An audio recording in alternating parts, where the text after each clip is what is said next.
안녕하십니까 여러분. 네, 저는 인프제라고 합니다. 네. 이번 주에 읽은 책은 이겁니다. 진 필립스님의 우물과 탄광 이라는 책이고요. 이것이 원래 제가 한여름에 공포를 노리고 장만을 하였으나 그러나 지금에 와서야 읽게 되긴 했는데요. 근데 이걸 읽어보고 나서 내가 지금 읽기를 잘했다라고 생각이 드는 게, 저는 이것을 깊은 호러를 의도하고 장만을 하였으나 사실 읽어보니까 그렇게 호러의 내용은 아니더라고요. 분명 책에는 공포 호러 장르라고 되어 있었습니다. 그러나 이것은 그냥 아주 잔잔한 그런 가족들의 성장 소설에 더 가깝지 않나 라는 그런 생각을 많이 하게 되는 소설이었고요. 어쨌든 제가 이것을 이렇게 리뷰를 하고 이 책을 읽은 소감을 얘기를 한다는 것은 이 책을 읽고 나서 이 책이 굉장히 마음에 들었기 때문에 좋아 라는 생각이 들었기 때문에 이렇게 찍고 있는 것이겠죠. 그래서 여러분들께 혹시 읽어보고 싶은 분들이라면 읽어보셔도 좋겠습니다. 저는 개인적으로 상당히 마음에 드는 책이었어요. 진 필립스, 미국 엘라베마주 몽고메리에서 태어난 작가분이시고요. 이분이 지금도 활동을 하고 계시는 걸로 알고 있어요. 그래서 좀 이분의 이 책이 데뷔작이기 때문에 얼마나 좀 재미가 있을까 싶었는데 생각보다 상당히 좋은 책이었습니다. 그래서 읽고 좀 괜찮은데? 라는 생각이 들었던 책이었는데요. 제목에서 보시다시피 우물과 탄광, 뭔가 어둡고 깜깜하고 굉장히 좀 음습할 것 같은 그런 것이 상상이 되잖아요. 그러나 이 책의 배경은 좀 그렇습니다. 네. 미국에 있는 어느 준지는 내가 지금 기억이 안 나네요. 근데 카본힐이라고 하는 탄광마을입니다. 그래서 거기에는 이제 주된 산업이 이제 탄광에서 탄을 캐는 그런 일이고, 그 다음에 이제 주변에 목화밭이 많아요. 그래서 거기서 목화를 채취를 해가지고 그것도 이제 주된 사업으로 거기서 그렇게 하고 있는 동네인데요. 이 주인공의 가족은 총 5명이고요. 아버지, 어머니, 그 다음에 딸 둘의 막내 아들 이렇게 있습니다. 네, 이 아버지가 이제 이 탄광에서 일을 하시는 분이고요. 이 아버지가 어릴 때 탄광에서 일하는 거를 시작했는데요. 그때만 해도 이 마을에서 이 탄광이 굉장히 붐이었던 모양이에요. 한참 이 책의 지금 현재 시점으로 배경이 되고 있는 시대가 1930년대니까 아버지가 그거보다 더 이전에 시작을 했겠죠. 탄광 일을.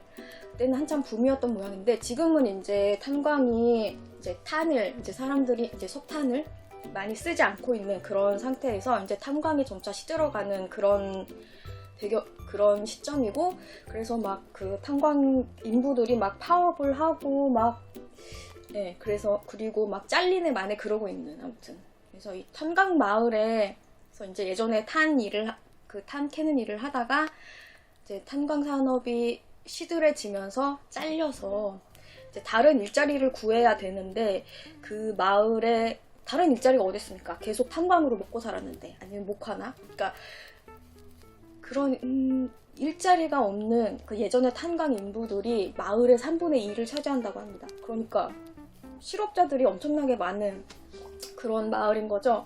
그 마을에서 그나마 이 주인공의 가족의 아버지는 이제 어릴 때부터 좀 뭔가 좀 앞을 내다보는 그런 능력이 있었는지, 아니면 그냥 본인의 기우였는지 모르겠지만, 적어도 남자라면 내 식구들을 내 집에서 내 땅에서 자급자족을 해서, 그러니까 내 땅에서 난 음식을 먹고 내 자가의 집에서 살아야 된다라는 그런 확고한 신념이 있는 그런 아버지여서 어릴 때부터 그거를 이제 좀 유념을 하면서 준비를 했던 모양입니다. 그래서 다행히 이 가족은 집도 자가에, 그리고 그 가족 소유, 그러니까 아버지 소유의 땅을 가지고 있어서 채소 농사를 본인 가족이 짓고, 그리고 그 가족 소유의 목화밭도 가지고 있습니다. 그러니까 이 마을에서는 아주 부유하지는 않지만 좀 이렇게 안정되고 좀 이렇게 평안한 그런 가족에 속하는 거죠. 아버지가 좀 생각이 있으신 분이셨어요. 그리고 또 이 아버지는 어릴 때부터 일을 했고, 그리고 이 아버지가 다니는 그 탄광 회사가 대기업이랍니다. 또 그 마을에 또 작은 이제 중소기업이나 개인 탄광 그런 회사도 있었던 모양이에요. 이제 그런 회사들이 개인 소유의 탄광들이 제일 먼저 무너지고, 그 다음이 뭐 이제 중소 뭐 이렇게 해가지고 차례차례 무너졌는데, 이 아버지가 다니는 그 탄광 회사는 대기업에다가 이 아버지는 거기서 워낙 어릴 때부터 일을 했기 때문에 지금은 거기서 약간 관리자, 그런 직책을 맡고 있습니다. 그러니까 아무래도 좀 잘리는 순위가 뒤로 밀리겠죠. 그래서 아직은 탄광에서 잘리지 않았어요. 그리고 그 인부들을 관리를 하면서 그런 직책을 맡고 있기 때문에 이 가정은, 그러니까 수입도 여기서는 이제 2주에 한 번씩 주급을 받는다고 하더라고요. 그러니까 2주에 한 번씩 계속 주급이 들어오는 그런 거죠. 그러니까 좀 다른 가정들에 비해서는 굉장히 좀 안정된 그런 가정입니다. 그렇다고 해서 이 가족이 뭐 되게 부유하냐? 그렇지는 않아요. 그냥 삼시세끼 굶지 않고, 그리고 집에서 난 그런 채소들을 가지고 음식을 먹지만 고기는 잘 먹지 못해요. 그 정도? 그리고 뭐 집에서 음식을 만들어서 이제 좀 저장식품 같은 거나 만들거나 할 수 있고, 좀 남으면 이제 주변에 좀 힘든 사람을 도와줄 수 있고, 뭐 그 정도. 그리고 아이들 셋은 다 학교에 다닐 수 있습니다. 이제 아버지가 고정적인 수입이 있고, 그리고 이제 좀 그렇게 쪼들리지 않다 보니 아이들 셋은 이제 다 학교에 다닐 수 있는 돈이 있는 거죠. 그 정도인데,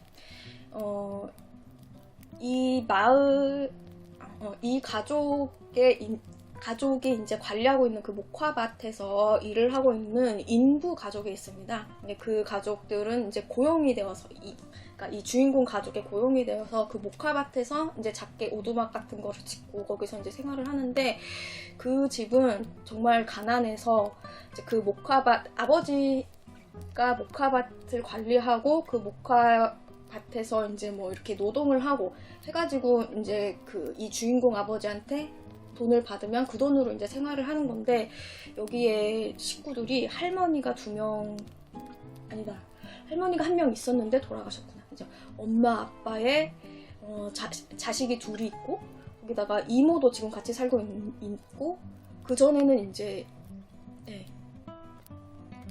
그러니까 할머니도 있었어요. 그러니까 6명이서 살았는데 그 월급으로 생활을 하고 있는 거죠. 그러니까 엄마도 지금 일을 하러 어딘가에서 뭐 남의 집 식소를 봐주러 일을 하러 가야 되고, 아이들도 학교를 잘 못 갑니다.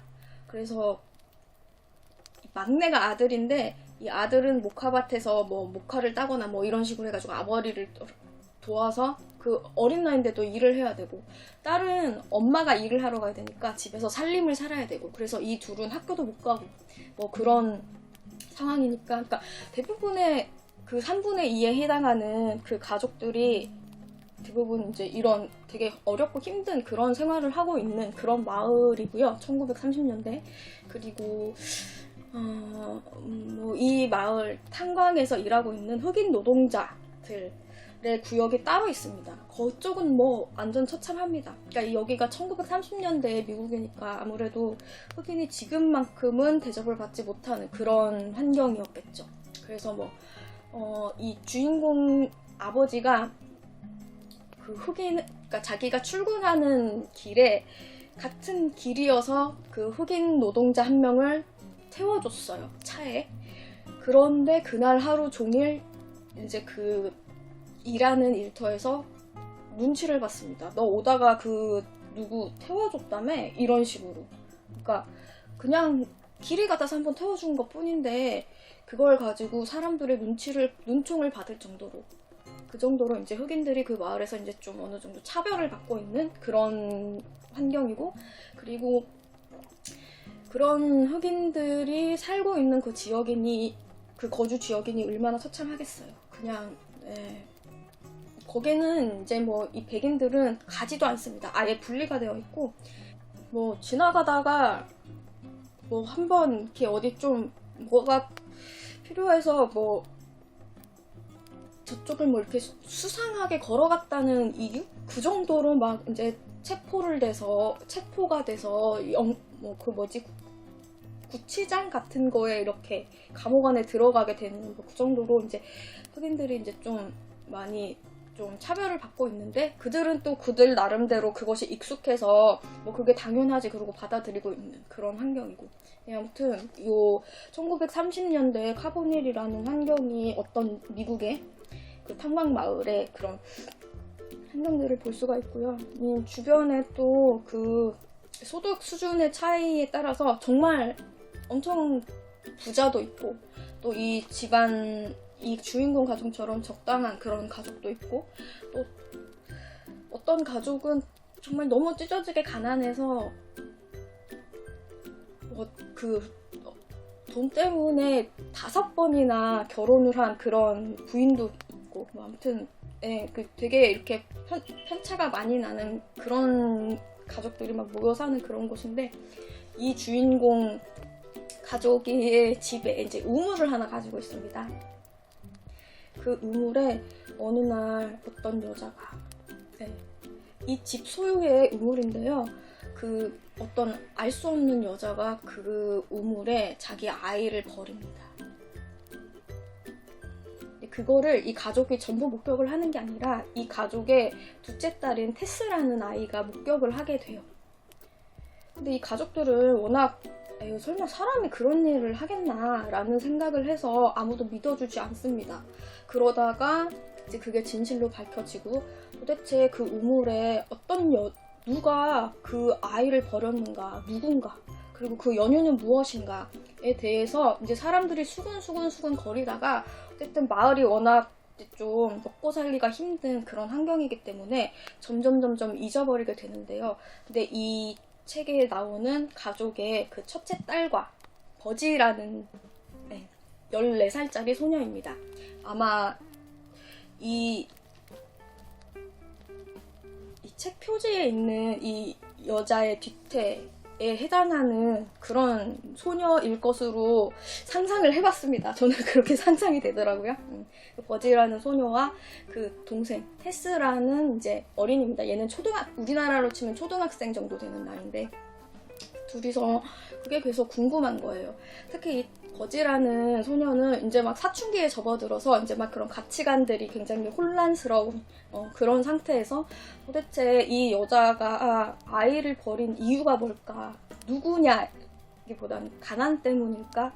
아니면 정말 미친 사람이기 때문일까?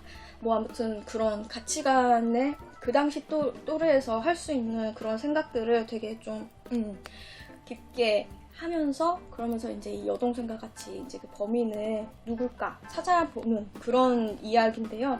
그런 과정 중에서 겪게 되는 이야기들이 아까 제가 이제 여러분들께 얘기를 하게 되는 이런 탄광 마을에 대한 어떤 그런 배경들, 또 이런 사연을 가진 가족이 있고 이런 사연을 가진 가족이 있고, 그런 이야기들을 이제 겪고 알게 되면서 이제 이 친구들도 성장을 하고, 그리고 그 가족들의 이제 어머니 아버지와 그 막내 잭이라는 아들이 있습니다. 그들도 각각의 이제 서사를 가지면서 이제 성장을 하게 되는 그런 가족 성장 스토리입니다. 그래서 이 마을에서 이런 환경에, 이런 시대에, 이런 배경을 가진 가족들이 어떤 식으로 이 마을에서 이제 이 마을에 도움을 이제 도움을 이제 주고, 또 어떤 생각을 가지고 어떻게 변화를 하면서 살아가서 이제 성장을 하는가, 그런 모습이 잘 그려져 있는 소설입니다. 결국 굉장히 좀 충격적인 그런 내용으로, 그러니까 어떤 여자가 우물 안으로 아기를 던져버렸어, 이런 사건으로 시작을 하지만, 그러니까 분명히 뭔가 스릴러스러운, 공포스러운 그런 사건으로 시작을 하지만 이야기를 이제 하나씩 따라가다 보면 이 책이 결코 그런 공포물로 느껴지진 않아요. 굉장히 잔잔하고 따뜻한 그런 가족 이야기로 느껴지고, 그래서 굉장히 인간미가 넘칩니다.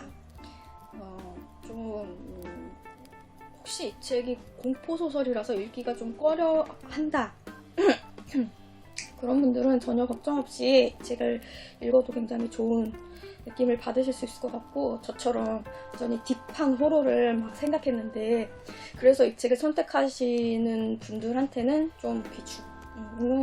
호러 장르라기보다는 그냥 가족 소설의 느낌이 더 강했어요.